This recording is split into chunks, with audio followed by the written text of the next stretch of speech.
اب پہلی چیز کی طرف آتے ہیں، وہ ہے استنجا کرنا۔ استنجا بھی عربی زبان کا لفظ ہے۔ جب بھی کوئی شخص قضائے حاجت کرے گا تو پھر اس پر استنجا کرنا ضروری ہو جاتا ہے۔ یہ بعض عوام کے اندر مشہور ہے کہ کسی کا وضو ٹوٹ جائے ہوا نکلنے سے تو استنجا کرنا ضروری ہے، تو یہ بالکل جھوٹی بات ہے۔ جب تک پیشاب نہیں کریں گے یا بہانا، اس وقت تک استنجا کرنا ضروری نہیں ہوگا۔ تو استنجا کرنے کے جو آداب احادیث کے اندر آئے ہیں، آپ کو اندازہ ہوگا کہ نبی صلی اللہ علیہ وسلم کے مبارک دین کو کسی شخصیت کی ضرورت نہیں ہے۔ آپ صلی اللہ علیہ وسلم ایچ اینڈ ایوری ٹینیس ڈیٹیل امت کو بتا کے گئے ہیں۔ یہ جو چیزیں مشہور ہیں، جی فلاں نے فقہ لکھ دی تو وہ جناب امت کو بتایا گیا، پہلے تو لوگوں کو پتہ ہی نہیں تھا، یہ سب جھوٹی باتیں ہیں۔ میں نے پچھلی دفعہ بھی ایک لطیفہ سنایا تھا کہ ایک تبلیغی جماعت کے بھائی میرے پاس آ کر رکے، تو میں نے ان کو بخاری اور مسلم سے جب دعوت حق پیش کی تو وہ کہنے لگے جی آپ کیا قرآن حدیث کی بات کرتے ہیں، قرآن حدیث میں تو وضو کا طریقہ نہیں لکھا ہوا، یہ تو امام حنیفہ رحمۃ اللہ علیہ نے بتایا ہے۔ میں نے کہا جی آپ کو کس نے بتایا؟ تو انہوں نے کہا کہ میرے چچا جان ہے 25 سال سے تبلیغی جماعت میں، انہوں نے بتایا۔ ان کو بھی ظاہر ہے ان کے علماء نے بتایا ہوگا۔ تو ساری تبلیغی جماعت کی میں بات نہیں کر رہا، لیکن عموماً یہ مسکنسیپشن موجود ہے عوام کے اندر۔ خدا کے لیے گستاخ رسول مت بنیے۔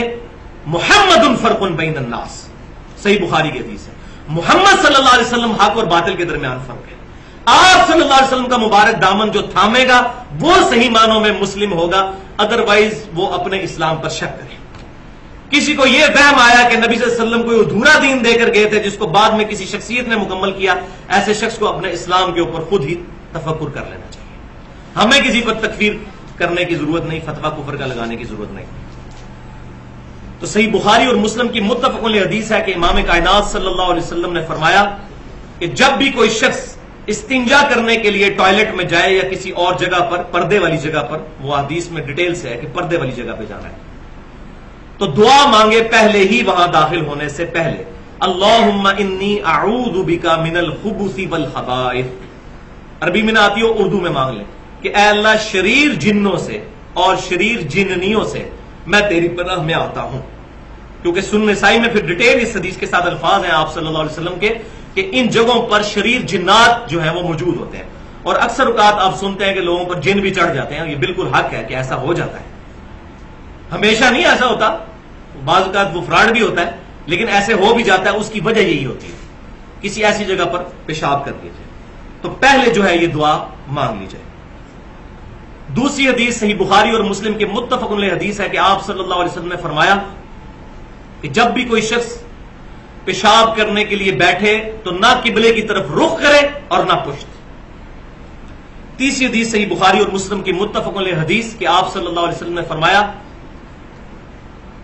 کہ جو بھی شخص استنجا کرے تو وہ اپنے دائیں ہاتھ سے اپنی شرمگاہ کو نہ چھوئے، بلکہ اپنی بائیں ہاتھ سے شرمگاہ کو چھوئے اور استنجا کرے۔ چوتھی حدیث صحیح بخاری اور مسلم کی متفق علیہ حدیث ہے کہ آپ صلی اللہ علیہ وسلم نے فرمایا کہ اگر تمہیں مٹی کے ڈھیلوں سے استنجا کرنا ہو تو کم از کم 3 ڈھیلے استعمال کرو، اور زیادہ بھی کرنے ہو تو طاق عدد میں۔ تو یہ بات سمجھ لیں، استنجے کا معاملہ بالکل ڈیفرنٹ ہے۔ وضو اور غسل اگر پانی ہے تو مٹی سے نہیں ہوگا، لیکن استنجا واحد چیز ہے جو مٹی سے بھی ہو جائے گی چاہے پانی موجود ہو۔ نبی صلی اللہ علیہ وسلم سے مطلقاً پانی کی موجودگی میں مٹی کے ڈھیلوں سے استنجا کرنا ثابت ہے، اور آپ صلی اللہ علیہ وسلم سے بعض اوقات مٹی کے ڈھیلوں سے استنجا کرنے کے بعد پانی سے استنجا کرنا بھی ثابت ہے، اور بعض اوقات مطلقاً پانی سے بھی استنجا کرنا ثابت ہے۔ تو یہ تینوں طریقے ثابت ہیں۔ پانچویں حدیث صحیح بخاری اور مسلم کی متفق علیہ حدیث ہے کہ آپ صلی اللہ علیہ وسلم نے پانی سے استنجا فرمایا مطلقاً۔ یہاں یہ بات بھی یاد رکھیں کہ ٹیشو پیپر بھی استعمال کر سکتے ہیں۔ ٹیشو پیپر اگر استعمال کریں گے تو اس کے بعد پھر پانی سے استنجا کرنا ضروری ہوگا، کیونکہ ٹیشو پیپر مٹی نہیں ہے۔ اگر مٹی کا ڈھیلا استعمال کر لیں تو مٹی خود ہی طہارت کر دے گی۔ ٹیشو پیپر کے بعد پھر پانی سے استنجا کرنا ضروری ہوگا۔ ہاں اگر مٹی کے ساتھ استنجا کیا ہے تو پھر پانی سے استنجا کرنا ضروری نہیں، کر لیں تو زیادہ بہتر ہے اور پسندیدہ ہے۔ چھٹی حدیث صحیح مسلم کی ہے کہ ایک مشرک نے سیدنا سلمان فارسی رضی اللہ تعالیٰ عنہ کا مذاق اڑایا اور کہنے لگا کہ دیکھیں کہ آپ صلی اللہ علیہ وسلم جو تمہارے پیغمبر ہیں وہ تمہیں چھوٹی چھوٹی باتیں سکھاتے ہیں، استنجے کا طریقہ بھی سکھاتے ہیں۔ تو انہوں نے کہا ہاں الحمدللہ، ہمیں فخر ہے اس بات پر کہ آپ صلی اللہ علیہ وسلم نے ہمیں استنجا کرنے کا بھی سلیقہ سکھایا ہے۔ اور آپ صلی اللہ علیہ وسلم نے 4 باتیں استنجے کے کانٹیکسٹ میں ہمیں سکھائی ہیں. پہلی چیز یہ کہ ہم قبلے کی طرف رخ کر کے نہ پشت کر کے استنجا کریں. دوسری چیز ہم استنجے کے لیے اپنا دایاں ہاتھ استعمال نہ کریں. تیسری چیز کہ ہم کم از کم 3 ڈھیلے مٹی کے استعمال کریں اگر مٹی سے استنجا کریں. اگر ڈائریکٹ پانی سے کر رہے ہیں پھر ضرورت نہیں ہے. اور چوتھی چیز کہ آپ صلی اللہ علیہ وسلم نے ہمیں گوبر اور ہڈی سے استنجا کرنے سے منع فرمایا. اور اس کی وجہ کیا ہے؟ وہ 7ویں حدیث صحیح مسلم کی کہ آپ صلی اللہ علیہ وسلم نے فرمایا کہ تمہارے بھائی جو جن ہیں ان کی خوراک ہڈی اور گوبر کے اندر ہے، لہذا تم اس سے استنجا نہ کرو. اور یہی اکثر اوقات ہوتا ہے کہ ایسی جگہوں پر استنجا کرنے سے اور پیشاب کرنے سے جو ہے وہ پھر جنات چمٹ جاتے ہیں. اور 8ویں حدیث جامعہ ترمذی، سنن نبی داؤد اور سنن ابن ماجہ کی ہے کہ نبی صلی اللہ علیہ وسلم جب استنجا کر کے قضائے حاجت کر کے باہر آتے، اس جگہ سے نکلتے تو پھر دعا کرتے غفرانک. غفرانک وقف کریں گے تو غفرانک، اے اللہ میں تجھ سے مغفرت طلب کرتا ہوں. تو یہ دعا ہے استنجا خانے سے نکلنے. اس کے علاوہ جتنی دعائیں ہیں وہ ضعیف ہیں. یہاں اب ایک اہم مسئلہ صحیح بخاری اور صحیح مسلم میں موجود ہے، متفق علیہ حدیث کہ آپ صلی اللہ علیہ وسلم ایک جگہ سے گزر رہے تھے تو آپ صلی اللہ علیہ وسلم رک گئے اور فرمایا کہ ان 2 قبر والوں کو عذاب ہو رہا ہے، اور کسی بڑی وجہ سے نہیں. ان میں سے ایک شخص جو ہے وہ پیشاب کے چھینٹوں سے نہیں بچتا تھا اور دوسرا شخص جو ہے وہ چغلی کھایا کرتا تھا. لہذا پیشاب کے چھینٹوں سے بچنا بہت ضروری ہے. اور یہ جو بیٹھ کے پیشاب کرنے کی حکمت بھی یہی ہے کہ پیشاب کے چھینٹوں سے بچا جائے. اگرچہ کھڑے ہو کر پیشاب کرنا بھی جائز ہے، وہ بھی آپ سمجھ لیں مسئلہ. صحیح بخاری اور مسلم کی متفق علیہ حدیث ہے کہ آپ صلی اللہ علیہ وسلم ایک کوڑے کے ڈھیر کے پاس آئے اور اس ڈھیر کی بلندی سے آپ صلی اللہ علیہ وسلم نے کھڑے ہو کر پیشاب کیا. بعض علماء اس کا جواب دیتے ہیں کہ آپ صلی اللہ علیہ وسلم کے پاؤں مبارک میں کوئی زخم تھا، اس کی وجہ سے آپ صلی اللہ علیہ وسلم نے کھڑے ہو کر پیشاب کیا. لیکن ایسی کوئی بات مجھے احادیث میں ملی نہیں. اگر ہو بھی تب بھی مطلقاً جواز مل گیا کھڑے ہو کر پیشاب کرنے کا، مرد کے لیے، عورت کے لیے نہیں.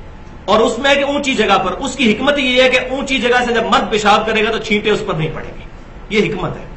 لہذا آج کل جو ملٹی نیشنل جو کمپنیز کی جو بنی ہوئی ہیں رہائشیں، اسی طریقے سے جو ہوٹلز ہیں، اس کے اندر جو پینٹ والے حضرات کے لیے انہوں نے کھڑے ہو کر پیشاب کرنے کی جو جگہ بنائی ہوتی ہے، اگر وہ قبلہ رخ نہ ہو تو الحمدللہ ہمارے نبی صلی اللہ علیہ وسلم نے پوری امت کے لیے، آپ پیغمبر ہیں، اس چیز کی اجازت مرحمت فرما دی. اور یہ میں اپنی طرف سے نہیں کہہ رہا، امام ترمذی رحمۃ اللہ علیہ صحیح بخاری اور مسلم کی وہ حدیث بھی لے کے آئے ہیں پہلے کہ جو آپ صلی اللہ علیہ وسلم نے فرمایا کہ کوئی بھی شخص جو ہے کھڑے ہو کر پیشاب نہ کرے.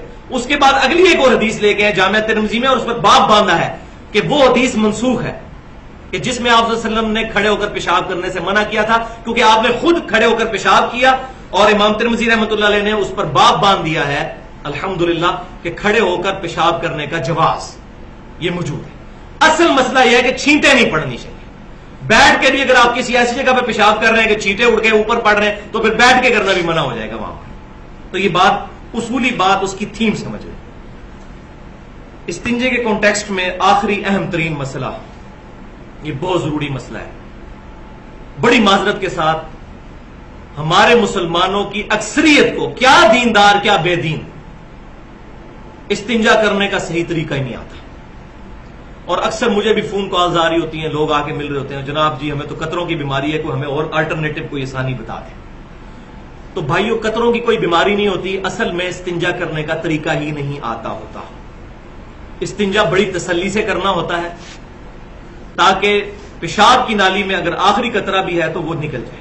تو اس بات کو آپ ذرا سائنٹیفکلی سمجھ لیں کہ اگر کسی ٹوٹی کے آگے پائپ کو لگایا جائے اور پیچھے سے ٹوٹی کھول دی جائے اور تھوڑی دیر بعد اس ٹوٹی کو بند کر دیا جائے تو پانی پائپ میں سے دوسری طرف نکل جائے گا، لیکن باوجود اس کے کچھ نہ کچھ پانی کے قطرے اس پائپ کی دیواروں کے ساتھ اندر کی طرف چپکے رہیں گے. یہ نیچرل پروسیس ہے. اور یہی وجہ کہ ٹوٹی بند کرنے کے بھی 3 یا 4 منٹ کے بعد بھی آپ اگر پائپ کو اس طرح اٹھائیں گے تو اس میں سے قطرے نکلنے شروع ہو جائیں گے. تو یہ نیچرل پروسیس ہے.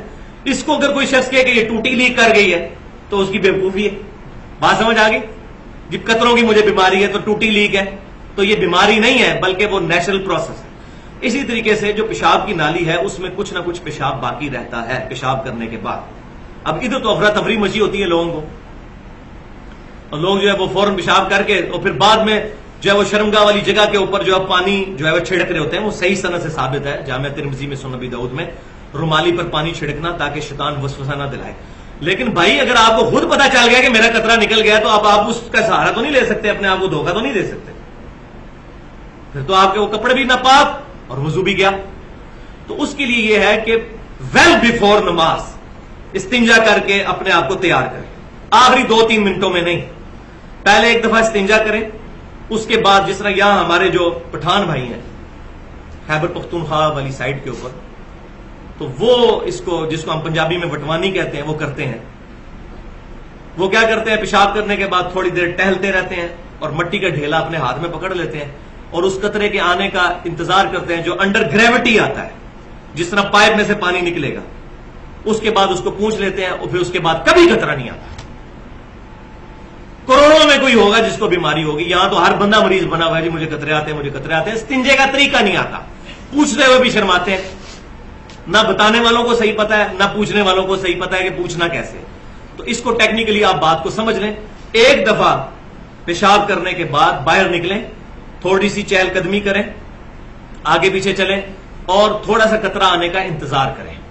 اس کے بعد آپ دوبارہ جائیں اور پھر جو ہے وہ بالکل اس طریقے سے جیسے علماء نے اس بات کو سمجھایا بڑے صحیح طریقے کے ساتھ. شیخ عبدالقادر جیلانی رحمۃ اللہ علیہ نے بھی بنیۃ الطالبین میں لکھا ہے کہ جس طرح بھینس کا تھن دودھ کے لیے دھویا جاتا ہے، اس طریقے سے شرمگاہ کو سونتے تاکہ اس کا قطرہ وہ جو بیچ میں موجود ہو وہ نکل جائے.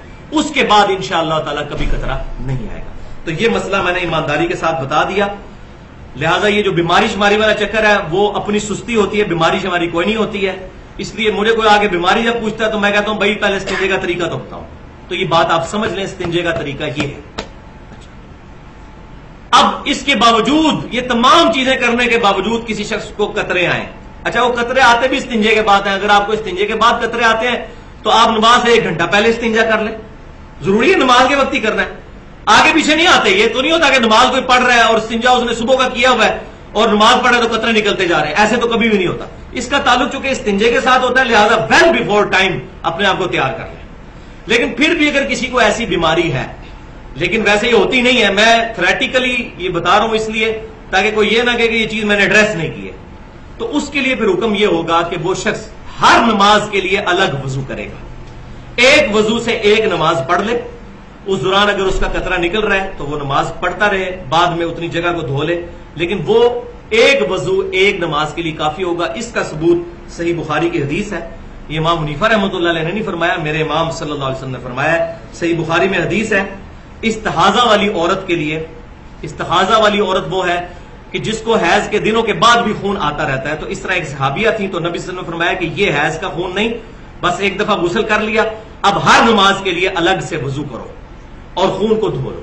تو اس پر ہی قیاس کرتے ہوئے جو اسلام کا چوتھا رکن ہے، جو میں اکثر بتاتا ہوں، قیاس اور اجتہاد. ہمارا اور اہل بدعت کا اختلاف یہ ہے کہ وہ کسی بندے کے اجتہاد کو مانتے ہیں. ہم کہتے ہیں اجتہاد پوری امت کا دیکھا جائے گا، جمہور کی رائے کا، کسی ایک بندے کا فکس نہیں ہوگا.